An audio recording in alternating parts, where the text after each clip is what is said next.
자, 여러분 2교시 시작하도록 하겠습니다. 2교시는 사회계약설부터 시작하겠고요. 사회계약설은 저희 시험 문제에 꼭 한두 문제씩 나오는 아주 중요한 주제입니다. 그러니까 한 번도 안 나온 적이 없다라고 생각할 정도로 하시면 돼요. 굉장히 출제 빈도가 높은 파트니까 꼭 꼼꼼하게 정리를 해 주셔야 되겠고요. 자, 먼저 우리가 사회복계약서를 공부할 때는요. 사회계약자들의 이 공통점부터 먼저 좀 봐야 돼요. 공통점부터 먼저 보고 시작하도록 하겠습니다. 자, 사회계약설이라고 하는 것은 일단은 뭐 로크, 자 여기부터 좀 볼게요, 여러분. 홉스, 로크, 루소 이 세 명의 학자들이 등장을 하는데, 자 물론 이 셋의 차이점을 구분하는 것도 굉장히 중요하지만 일단 시험 문제에서 답이 되는 경우는 공통점이 답이 되는 경우가 되게 많아요. 되게 많아서 일단 공통점을 먼저 보고 들어가도록 하겠습니다. 자, 홉스, 로크, 루소 모두 가리지 않고요. 모든 사회계약설은 개인주의적 접근을 합니다. 개인주의적 접근. 자, 중요하죠. 개인주의적 접근. 자, 개인주의적 접근을 합니다.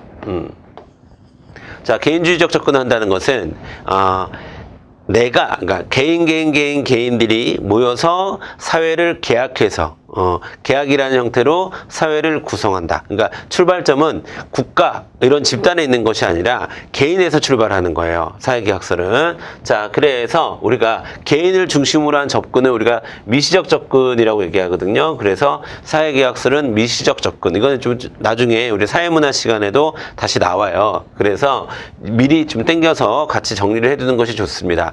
자, 그리고 사회 명목론이라고 이야기를 합니다. 사회 명목론이라고 하는 것은 개인을 강조하는 거예요. 사회에서 개인, 그러니까 즉 사회는 아무것도 명목에 불과하고, 사회는 명목에 불과하고, 자, 즉 그 사회를 구성하는 개인이 중요하다라는 겁니다.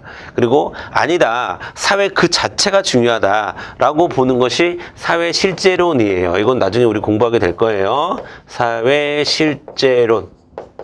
인데 지금 우리가 공부하는 사회계약설은 사회 실제론이 아니라 사회 명목론에 해당하는 겁니다. 그래서 여러분, 자, 요 네 가지.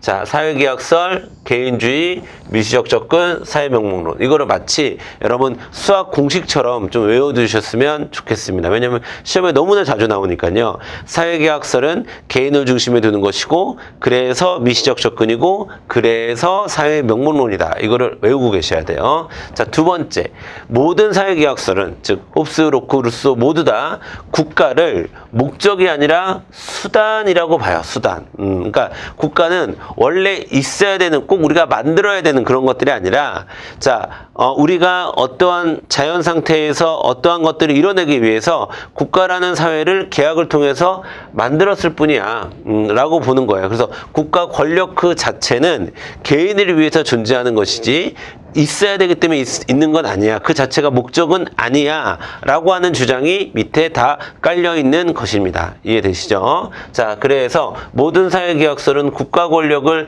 제한하는 그런 취지를 어느 정도 가지고 있다. 좀 이따 배우겠지만 군주주권론을 주장하는 홉스마저도 홉스가 살았던 시절에 국가 권력을 제한하기 위한 그런 이론이었다라고 여러분이 이해하시면 되겠고요. 세 번째, 모든 사회계약설에서 말하는 계약은, 계약이라고 하는 것은 인위적이에요. 이건 무슨 말이냐면 일부러 한 거라는 거예요. 원래 해야 되는 것이 아니라, 우리가 계약을 꼭 해야 되는 건 아니야. 근데 계약을 필요하니까 계약을 한 거야, 일부러. 그 다음에 자발적으로 우리가 한 거야. 원래 꼭 해야 되는 게 아니라.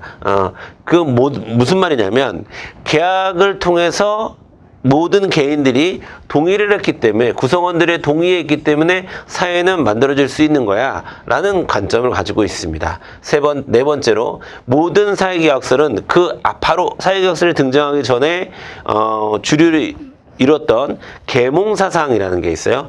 그 계몽사상 중에서도 특히 천부인권설의 영향을 가장 많이 받았으며, 자, 그 다음에 뒤에 일어나는 시민혁명에 영향을 줬습니다. 그래서 항상 여러분 순서가 계몽사상, 사회계약설에 영향을 받은 시민혁명 이 순서가 잡혀야 돼요. 그러니까 예를 들어서 사회계약서는 계몽사상의 영향을 받았다. 그럼 맞는 말이에요. 그런데 사회계약서는 시민혁명의 영향을 받았다. 그러면 틀린 말이죠. 뒤에 일어나는 것을 앞에서 영향을 받을 수는 없잖아요. 그쵸? 자, 그러니까 예를 들어서 아버지가 아들을 닮았다. 이건 말이 안 되는 거잖아요. 아들이 아버지를 닮았다. 이게 맞는 말이지. 그쵸? 자, 그래서 이 순서를 잘 잡으셔야 되겠습니다. 되셨죠? 여기에 관련해서 제가 조금 더 추가적인 설명을 드리도록 하겠습니다. 조금 더 추가적인 설명을 드리면, 자, 네, 조금 더 추가적인 설명을 드리도록 하겠습니다. 자, 좀 더 추가적인 설명을 드리면, 자, 보세요, 여러분.